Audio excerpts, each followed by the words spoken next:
up on this Friday edition of Newsline at noon, the de facto owner of Seodo ferry operator Yoo Byung-un defies a prosecution summons after senior crew members were charged with homicide for willful negligence. Washington says it welcomes and supports Japan's move to lift a ban on its military to come to the rescue of allies under attack, despite concerns by Asian nations over Tokyo's nationalist agenda. Plus, anger sweeps Turkey as furious trade unionists protest at the government for its poor handling of the nation's largest mine disaster. These stories and more on Newsline at noon.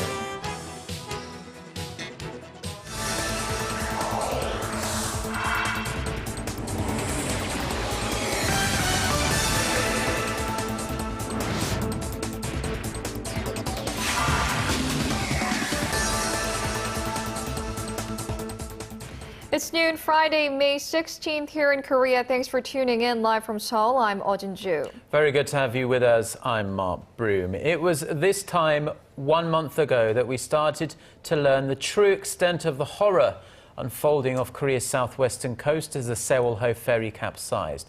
Fast forward 1 month, and with hundreds dead and 20 still missing, investigators are zeroing in on who should be held responsible for the disaster. Right. Prosecutors are now looking into the mysterious de facto owner of the ferry, Yoo Byung-un, and his family. He was summoned to appear in court at 10 a.m. this morning, but he didn't show up. Let's go to our Connie Lee, who is standing by at the Incheon District Prosecutor's Office. Connie, what's the latest?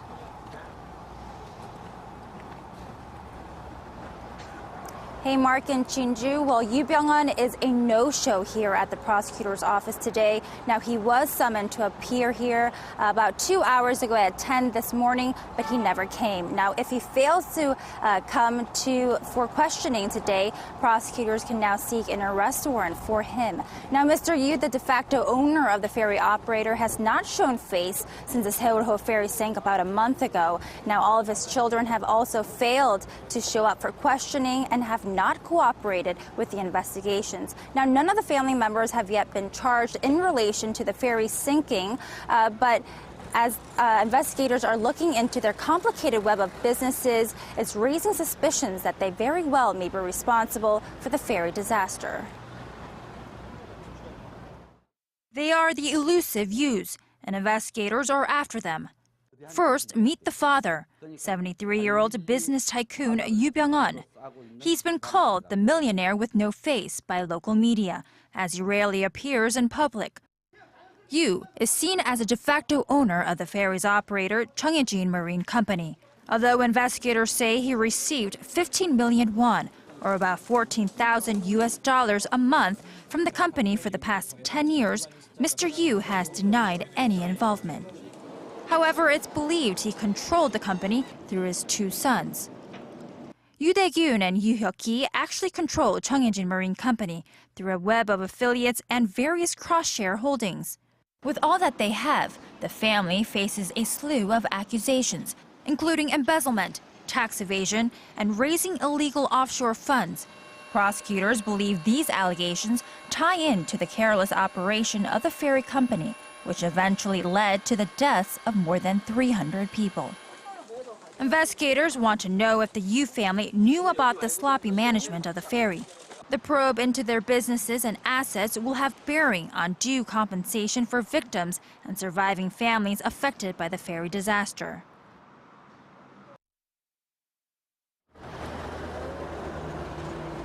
Getting hold of this family has been quite difficult. Now, the eldest son, Yoo Dae-gyun, has been on the nation's most wanted list since Wednesday, and after he failed to show up for questioning, prosecutors raided his home but did not find him there. Now, he is prosecutors are saying that they will reward the police officer that finds and arrests him. Now, the whereabouts of the younger son, Hyuk-ki, is also unknown. He currently resides in the U.S. but has ignored summons to return to Korea. Local authorities are now working with the FBI to extradite him. Officials say the sister, who is also has been summoned for questioning, currently resides in France. So authorities are also working to get her back to Korea. Mark, Shinju. So, Connie, Yu Byung-un is just the latest member, really, then, of the Yu family not to show up in front of the prosecution about this case. And in the meantime, though, we have the captain of the ferry and 3 senior crew members. They've been charged with homicide. What's the latest there?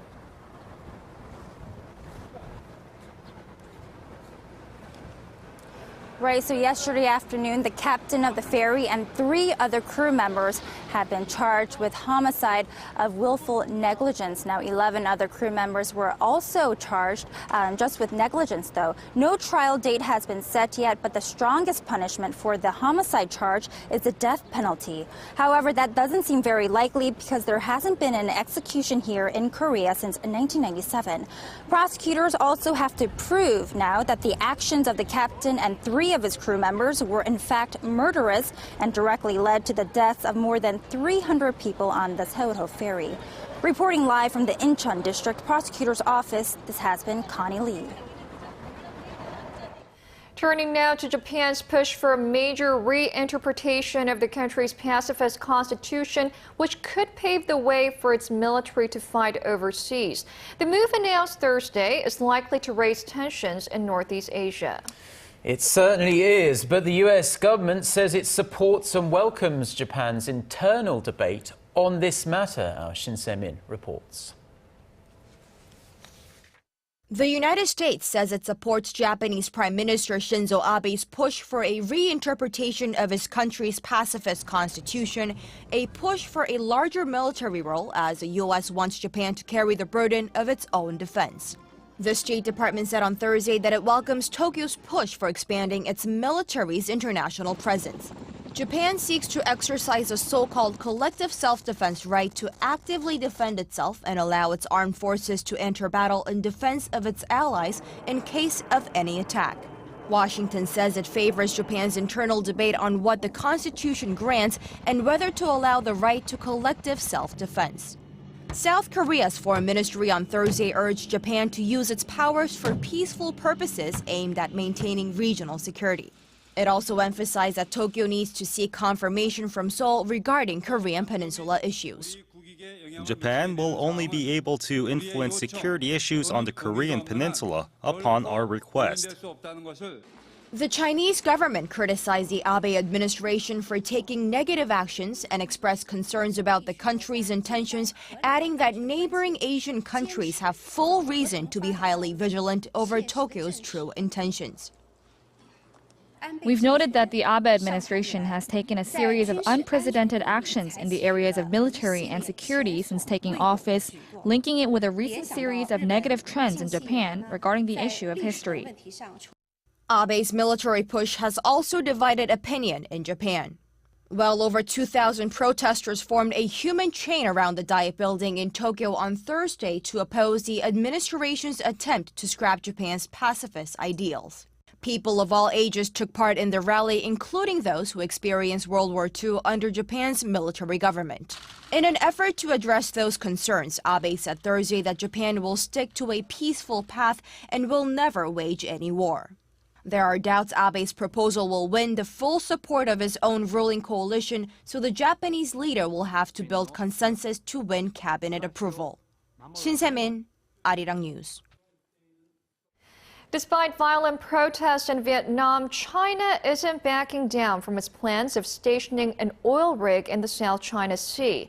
A top Chinese military official on a visit to the United States said oil drilling will continue in disputed waters, and he had words for Hanoi and Washington as well. Chu Sun has more. After meeting with his U.S. counterpart General Martin Dempsey at the Pentagon Thursday, the chief of the General Staff of the Chinese People's Liberation Army said he will continue drilling for oil in disputed waters. He said they belong to China and that the nation couldn't afford to lose an inch of its territory.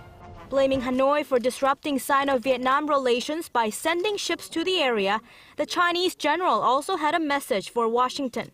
I would like to also express hope that the United States can hold an objective view on the issues in the South China and East China Seas. Fang also criticized U.S. President Barack Obama's strategic military rebalancing in Asia for giving some countries in the region leverage to make territorial claims in the seas. The chairman of the Joint Chiefs of Staff during the talks said the so-called pivot to Asia was necessary to protecting regional peace and stability amid mounting security threats from North Korea. We also discussed the tensions in the South China Sea and how provocative actions can lead to confrontation. These issues need to be resolved through dialogue and international law. Since the arrival of the Chinese oil rig in waters near the disputed Paracel Islands earlier this month, Beijing and Hanoi have each sent vessels to surround it. Anti-Chinese protests in southern Vietnam, which erupted Tuesday, spread north, and the foreign ministry there has confirmed one death from the clashes. China's state-run Xinhua news agency has reported at least 2 Chinese nationals were killed. The Chinese foreign minister spoke with the Vietnamese deputy prime minister Thursday, urging Hanoi to take measures to protect the safety of Chinese nationals and companies in Vietnam. Choi Yu-sun, Arirang News. Let's turn our attention to the upcoming local elections now. Voter turnout is going to play a critical role in the outcome of the polls, with Korea in a state of mourning over the Sewol-ho ferry disaster. Campaigning will be low-key, leading some to worry fewer people will feel inclined to vote. If it plays out like this, the ruling party could be in for a torrid time on June 4th. Ji Myung-gil reports.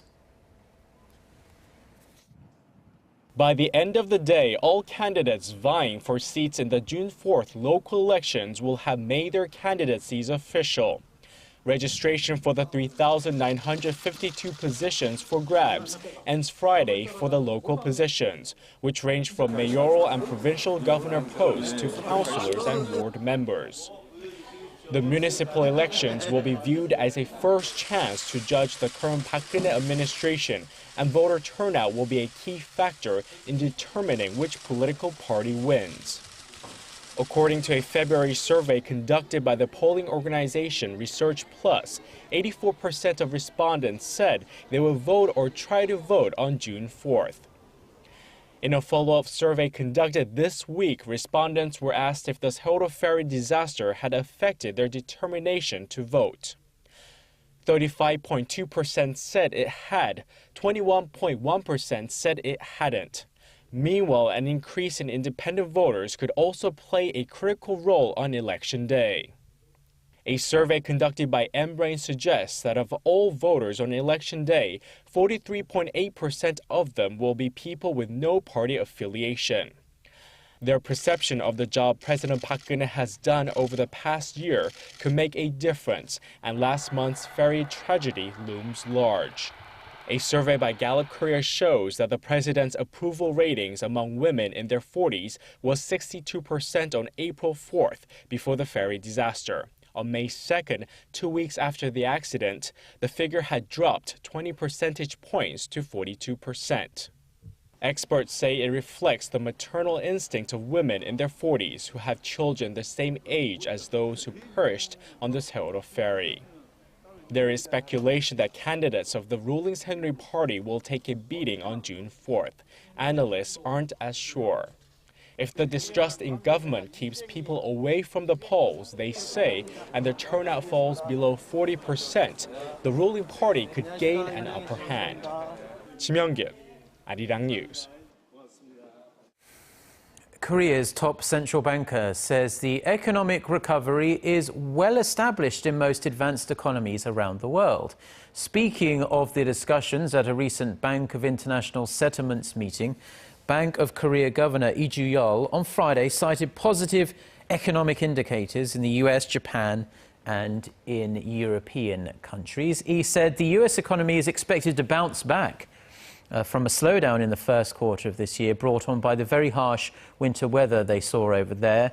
The governor, however, added that participants were attentive to the Chinese economy and the geopolitical risks stemming from the crisis in Ukraine. Korea's top smartphone messaging application, KakaoTalk, will launch a service as early as next month that will allow users to transfer money to each other. Financial sources say KakaoTalk has joined hands with an electronic wallet firm and 15 commercial banks to create Bank Wallet Kakao, which will allow its users to send and receive small amounts of money, up to around $100 per day, through the application. Market watchers say it'll be more convenient for Kakao users to send and get money than going to banks, using internet banking, or making a call for phone banking.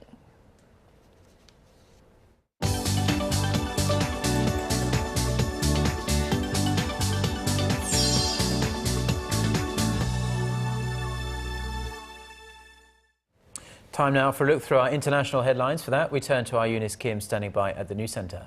Now, Eunice, in Turkey, anger against the government seems only to be growing in the aftermath of the deadly mine explosion there, and not the least helped by some damaging images of an aide close to the prime minister.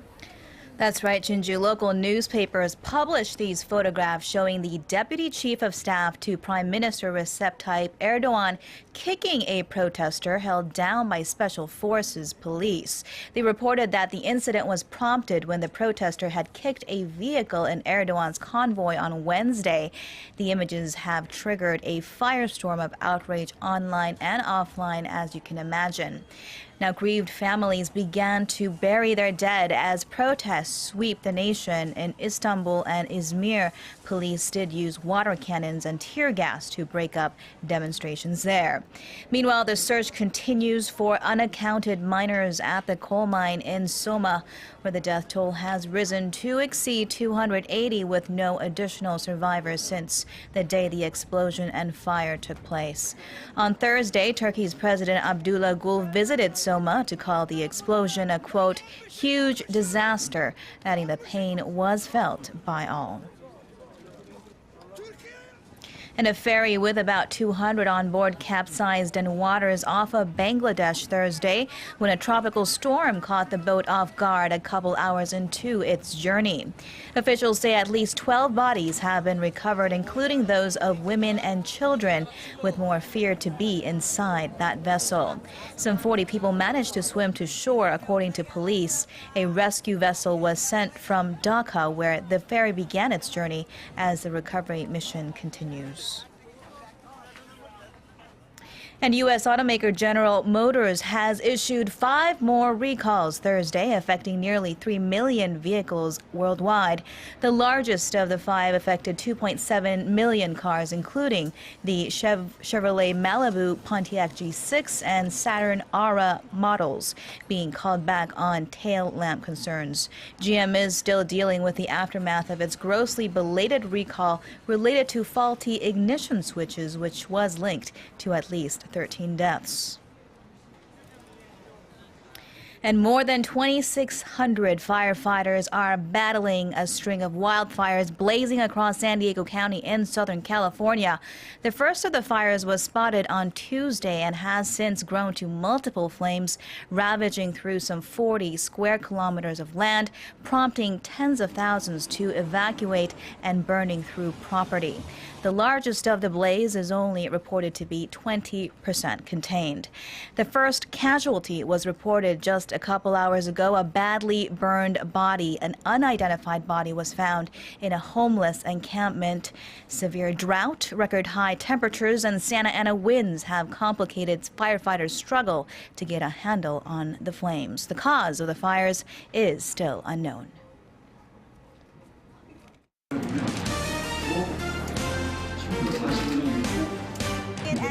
Stay up to date on the latest news out of Korea, connecting to our team of reporters about the issues that matter to Korea. On air, on your mobile, online. Find out more about Korea on Newsline at Noon with Mark Broom and Jin-ju. I'm Jin-ju. Market researcher, strategy analytics, said Thursday that LG Electronics brought in about... A museum dedicated to the thousands of victims of the 9/11 terror attacks has opened in downtown Manhattan, at the exact spot where the Twin Towers fell on that fateful day. The National September 11th Memorial and Museum will exhibit artifacts of nearly 3,000 victims, including a badly twisted New York City fire truck and ambulance. U.S. President Barack Obama was in attendance and spoke at the dedication ceremony, calling the memorial a sacred place of healing and hope. It is an honor for us to join in your memories, to recall and to reflect, but above all to reaffirm the true spirit of 9/11. Love, compassion, sacrifice. Also in attendance at the ceremony were former U.S. President Bill Clinton and his wife Hillary Clinton, as well as past and present New York City mayors. Now, green tea is known for its wide range of health benefits, but did you know it can also help prevent dementia? Latest research revealed that people who drink green tea on a daily basis have a lower chance of getting the brain disease. A research team at Japan's Kanazawa University surveyed Japanese residents 60 years or older on their consumption habits of green tea, coffee and black tea, and conducted a test on their cognition between 2007 and 2008. They found out 5 years later that just 11.5% of people who drank at least 1 cup of green tea each day were diagnosed with dementia or similar symptoms, while 31%, roughly 1/3, of those who didn't drink the green tea had brain diseases. According to the research, though, and we must stress, coffee and black tea had no relation to the decline of cognition abilities.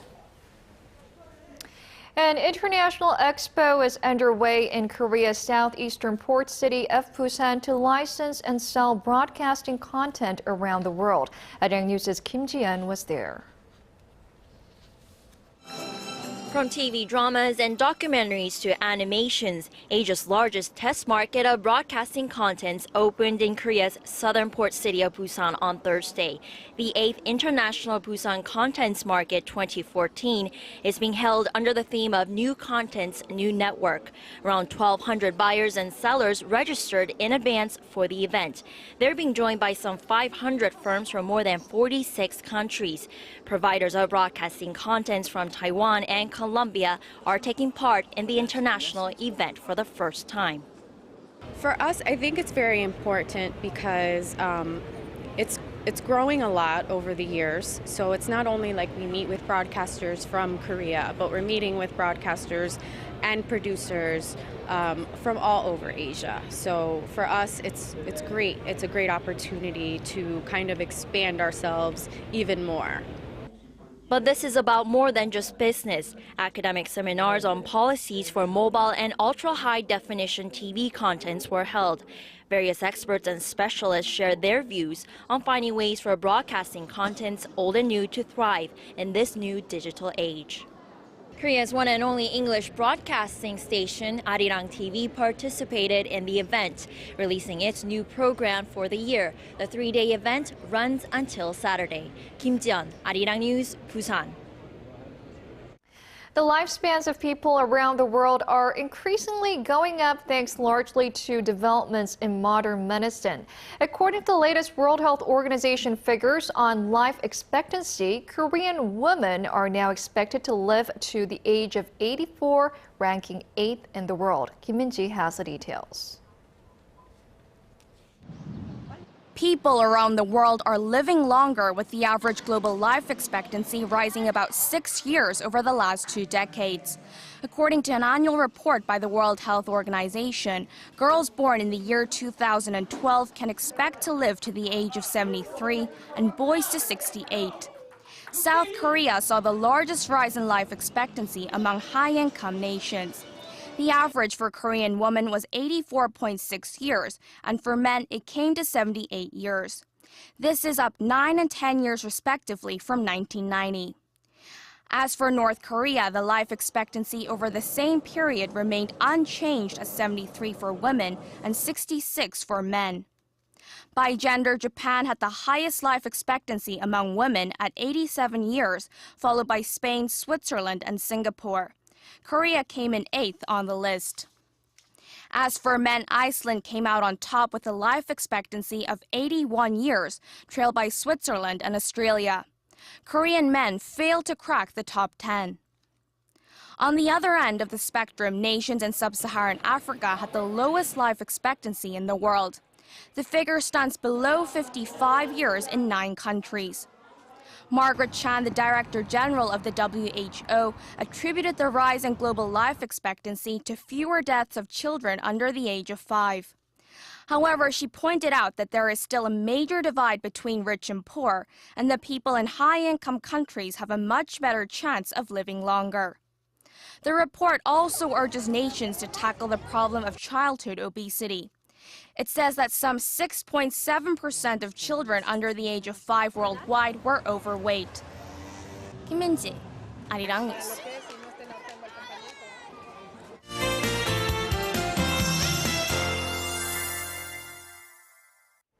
Despite the somewhat chilly morning, it's going to be a hot and sunny day today, and the UV level will be relatively higher than usual. So don't forget your sunscreen and sunglasses to protect yourself. And it seems like summer-like conditions should continue here in the capital and the rest of the week over the weekend with a good amount of sunshine. Well, over in Jindo, the winds and waves will remain calm today, but the currents in the water will be strong as the spring tide period continues. With that, here are the readings for today. The high in Seoul will rise to 26, while Gwangju and Busan should climb to 27 and 26 respectively. For other regions, it looks like down on Jeju and Daejeon will reach 25 and 28, while Mount Keungang tops out at 16. Well, that's all for me this week, but I'll be back with more updates next week. Thank you very much, Jion, for the weather there, and those are the stories we're following at this hour. Mark and I'll be back at the same time on Monday. Thank you for watching.